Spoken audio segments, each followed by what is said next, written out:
코스피 지수는 여전히 2620선 위에서 거래가 되고 있습니다. 사실 지수만 놓고 봤을 때는 아쉬운 게 없는데 종목 하나하나 들어가 보면은 오늘처럼 아쉬운 장이 있었나 하는 생각도 듭니다. 오늘은 좀 무거운 이야기로 시작을 해볼 텐데요. 여러분들은 돈이 필요하면 돈을 어떻게 마련하십니까? 개인이 돈이 필요하면은 은행에서 돈을 빌릴 수도 있는 거고요. 친구에게 빌릴 수도 있는 거고 부모님에게 빌릴 수도 있는 거고요. 개인이 사실 돈을 마련할 방법은 꽤 많습니다. 그런데 기업은 제도권 안에서 돈을 빌려야 합니다. 기업이 돈이 필요하다면 은행 가서 역시나 빌릴 수 있고요. 뭐 채권을 찍어낼 수도 있는 거고 그리고 이제 한국 시장에서 어떻게 보면은 너무나 쉬운 방법이 돼버린 주식 시장에서 유상증자를 단행해서 돈을 끌어오는 방법도 있습니다. 그런데 이 유상증자라는 제도가 물론 굉장히 좋은 제도이긴 합니다만은 주주들에게 어떻게 보면 좀 피해가 된다라는 점에서 오늘은 참 아쉬운 것 같습니다. 미국에서도 물론 많은 기업들이 유상증자를 단행한 바 있습니다. 대표적으로 미국의 이 영화 체인 기업이죠. AMC 엔터테인먼트, 밈주식으로도 굉장히 유명한 기업인데 돈이 없어서 유상증자를 단행한 바 있습니다. 그때 주주들에게 굉장한 역풍을 맞았고요. 유상증자를 중단한 바 있습니다.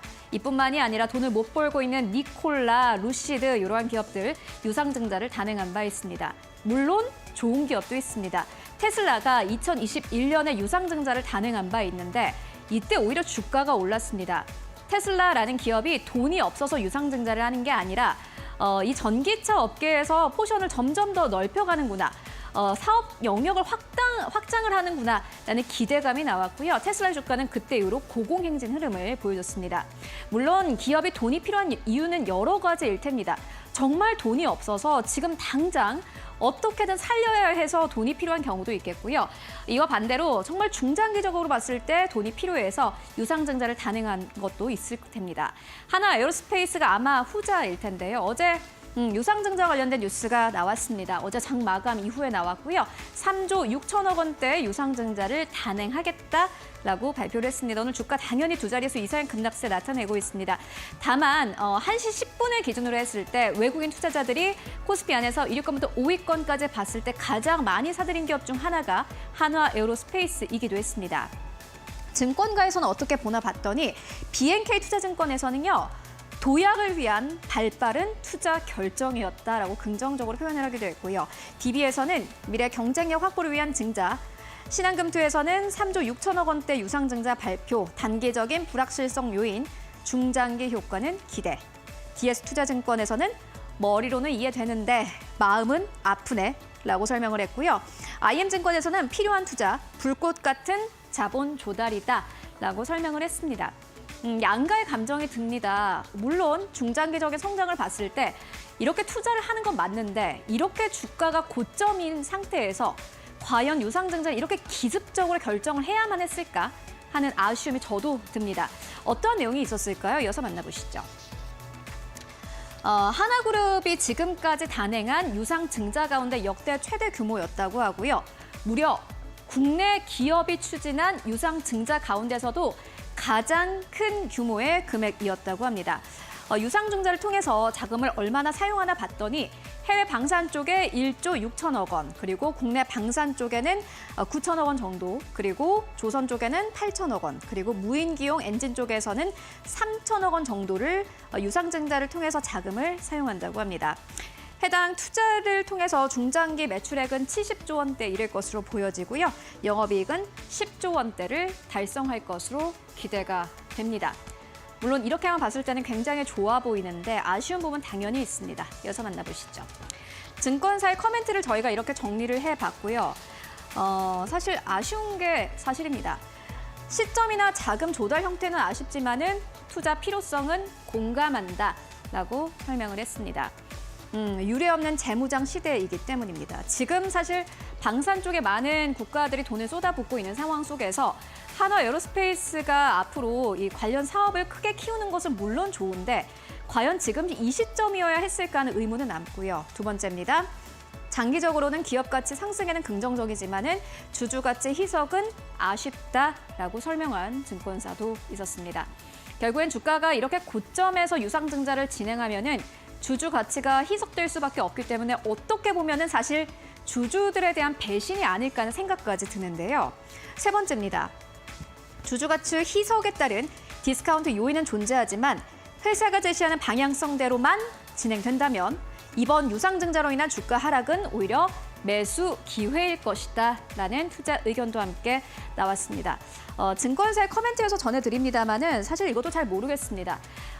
매번 이렇게 증권사에서는 많은 기업들에 대해서 긍정적인 투자 의견을 남깁니다마는 기업이 이렇게 갑자기 기습적으로 유상증자를 단행하게 된다면은 결국엔 피해를 보는 건 주주들일 수밖에 없기 때문입니다. 마지막인데요. 다만 이번에 조달된 자금은 향후 2028년까지 4년에 걸쳐서 투자가 집행된다라면서 연간 투자 목표액은 한 해에 2조 원을 초과하지 않기 때문에 지금 2조 원의 영업이익을 달성하고 있는 한화 에어로스페이스, 즉 이익 체력만으로도 가능했을 것이다라는 아쉬움이 있다라고 설명을 했습니다. 지난해 같은 경우에는 연결 기준으로 했을 때 연간 영업이익이 2조 원대를 넘어갔고요. 이번 해에는 무려 3조 원대를 넘어갈 것으로 보여집니다. 이미 벌어들이는 돈이 많은데 굳이 유상증자를 통해서 돈을 마련하는 게 맞았을까 하는 아쉬움이 든다라는 게 마지막 투자 의견이기도 했는데요. 물론 재무 구조를 건드리지 않고 돈을 가지고 올 수 있다라는 측면에서는 물론 유상증자가 좋긴 합니다만은 이미 기본 체력이 있다라는 것은 굉장히 아쉽습니다. 대표적으로 삼성 SDI도 비슷할 텐데 삼성 SDI도 가지고 있는 자산 중에서 매각을 하면 분명히 그만한 돈을 가지고 올 수 있었습니다. 그런데 그 방법을 채택하지 않고 유상증자를 채택했다라는 것은 어떻게 보면 주주들에게는 기만일 수 있기 때문입니다. 조금 더 자세하게 만나보시죠. 일단 여러 가지 포인트가 있습니다만은 신한투자증권에서는 이렇게 이야기를 합니다. 15% 할인으로 주주 부담이 가중됐다. 그리고 과연 주식회사 환화에 이 참여가 있을까 하는 그 불확실성도 굉장히 아쉽고요. 세 번째로는 앞서서 말씀드렸던 것처럼 실적이 증가하고 있는데 굳이 유상증자를 하는 이유가 무엇이냐라는 세 번째 포인트였고, 네 번째는 연초 대비 주가가 131% 넘게 오른 상황 속에서 고점으로 인식될 우려가 있다라는 투자 의견 나왔습니다. 너무너무 아쉬운 부분이고요. 오늘 주가 하락도 굉장히 아쉽습니다. 그런데 앞서서 만나보셨다시피 테슬라가 2021년에 유상증자를 단행했고 그 이후로 사업이 굉장히 순항하면서 주가 흐름도 좋았습니다. 앞으로 긍정적인 부분을 보자면요. 아쉽지만 나음은 기대도 있습니다. 금감원의 이복현 원장이 신속하게 승인 의지를 밝히기도 했고 구체적인 자금 사용의 목적이 소명되었을 것으로 추정이 되고 있습니다. 그리고 투자에 따른 실적 효과는 3에서 4년 정도 후에 반영이 될 텐데 단기 급락은 불가피하지만은 중장기 성장 흐름은 유지될 것으로 보인다라는 의견 함께 나왔습니다. 전체적인 시장의 업황 상황 함께 마지막으로 만나보고 가시죠. 결국에는 한화가 이렇게 돈을 대규모 투자한다라는 것은 하나도 어떤 결정을 내린 것으로 보여집니다. 앞으로 방산 쪽에서의 사업이 커질 것으로 보여지고 지금 이 돈을 투입하지 않으면 무언가 불안하다라고 생각을 해볼 수도 있을 것 같은데요. 최근에 한국 기업의 방산 기업들의 주가가 아주 순항을 한 바 있습니다. 그런데 리스크는 없나라고 생각을 해봤을 때 전혀 아닙니다. 유럽 기업들 같은 경우에는 한국의 기업들이 들어오는 것을 굉장히 꺼려하고 그리고 경쟁심을 느끼고 있습니다. 그렇기 때문에 현재 미국과 유럽은요. 현지 생산과 부품 사용 정책을 강화하고 있는데 그렇기 때문에 현재 공장을 가진다라든지 조인트 벤처를 통한 투자는 불가피한 상황입니다. 어떻게 보면 한화 에어로스페이스가 이렇게 유상증자를 단행해서 큰 돈을 마련한 건 불가피한 결정이었다라고 보시면 될 것 같은데요. 그래도 먼 미래를 기대하자라는 투자 의견 공통적으로 나오고 있습니다. 앞으로 한화 에어로스페이스, 오늘 외국인들의 수급이 들어오는 것이 앞으로 주가 반등으로까지 이어질지 함께 체크해 보시면 좋을 것 같습니다.